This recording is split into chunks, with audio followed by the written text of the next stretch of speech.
Hello, Kurt Jackson, your Safe Money Man here with today's Safe Money video. You know, one of the biggest arguments against safe money strategies is that they just don't earn as high a returns as you can in the market. And it's understandable that people believe that happens because when we think of safe money vehicles, most of us think of maybe a bank CD and the really low rates that they pay, and some will then turn to fixed annuities, which historically have delivered higher returns than bank CDs, but still not enough for those people that are chasing the higher returns. The next step up on the safe money paradigm is fixed indexed annuities, which can mimic the market, sharing in the gains but never losing when the market's down. And these historically have outperformed the fixed annuities, but when interest rates are low like they have been for a good period of time before this was recorded in June of 2011, that means that the cap or the maximum amount of the fixed indexed annuity can earn has been really low, so that hurts its ability to enjoy those bigger gains that so many covet. All three of those classes of financial vehicles are definitely safe, but all have their drawbacks in that they don't outperform the market, and that's what everyone's trying to do. What I found in my research was another vehicle that can deliver safety, and for the long-term investor, it has consistently beat market indices.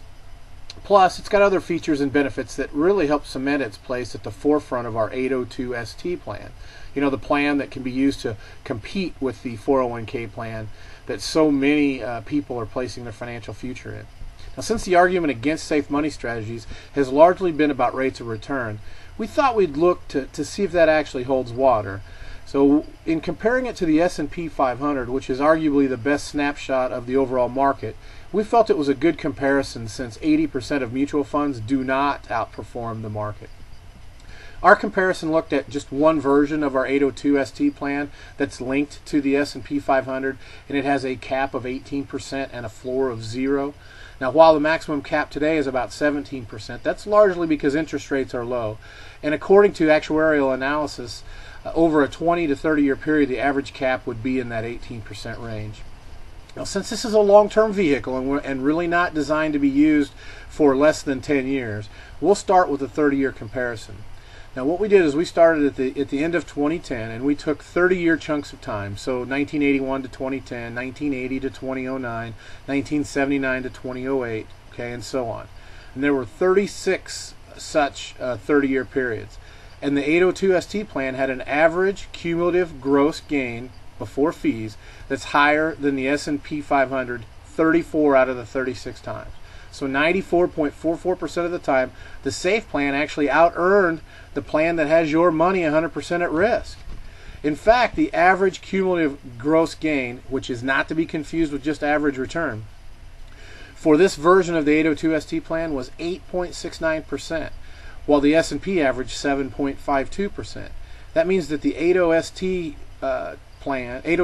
plan earned a 15.6% higher return. That can't be right, can it? I thought safe money vehicles couldn't out-earn the market-based vehicles. If we wanted to take it a step further, the 802 ST plan during the lowest 30-year period, which was 1953 to 1982, earned an average gain of 7.62%, while the lowest 30-year period for the S&P was 1956 to 1985, and the average gain was 5.65%, which is 35% lower. The highest average gain for the S&P 500 was from 1971 to 2000 and was up 10.29%, while the highest average gain for the 802 ST plan was that same time frame, 1971 to 2000, was up an even 10%, or 2.9% lower. Would you want your money 100% at risk for a 2 in 36 chance to earn a higher return over a 30-year period? Okay, let's look at 20-year time frames. There were 45 20-year periods analyzed, and 33 of them, 73.33% of the time, the 802 ST plan was higher. The 802 ST plan averaged an 8.84% gain, while the S&P earned a 7.88% gain, so that was 12.2% lower. The lowest 20-year period for the 802 ST plan was 1964 to 1984. 1965 to 1984. And that averaged 6.70%. And for the S&P 500, it was from 79 to 98, and that was 3.44%, or 97.1% lower. The highest average gain for the S&P 500 was 1980 to 1999, earning 14%, while the 802ST plan earned 11.39% during that same time, which was about 22.9% lower.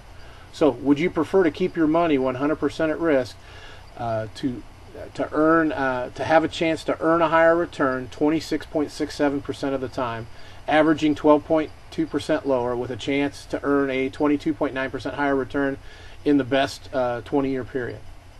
See, now let's look at 10 years, and remember that when we talk about this is built for a time frame of more than 10 years. There were 56 10-year periods analyzed, and it was split 50-50 between the two options. The worst 10-year period for the 802ST plan was 5.32% from 1965 to 1974, where the S&P 500, it was down a negative 2.45% from 2000 to 2009. The high for the S&P was 15.88 from 1991 to 2000 versus 12.25% during the same time for the 802ST plan. Interestingly, when we reviewed 5-year time frames, there were 59 periods, and the 802ST plan earned more 36 times, or 61.02% of the time. The lowest period was 4.16% from 66 to 70 versus a negative 3.86% from 1970 to 1974. The high was 1706 from 95 to 99 for the 802ST plan versus 24.69% for the S&P during that same time frame. Now, the reason the first 10 years aren't as good in the 802ST plan is because the fees are a little higher during early rather than having higher fees later. So even though it may out-earn the S&P during that time frame, it's less likely to build as much wealth in that first 10 years. Doesn't mean it won't, it just means it's less likely. Most would say those high fees greatly harm the ability to build wealth, and while that has some truth to it, there are many additional benefits for those higher fees. Really, paying a fee to avoid losses is more than likely worth the cost, but the longer-term benefits also make this a better vehicle. I'll get into those in just a few minutes. Having lower fees when you take out money in retirement is a huge benefit. Let's imagine you had 500 grand saved in an 802ST plan where the fees are likely to be more like 0.75%, which is $3,750 per year, where the 401k is more likely to have an average fee, according to Morningstar, around 3.03%, which is $15,150. Now, which fee structure would you prefer when you're in retirement when you need that money?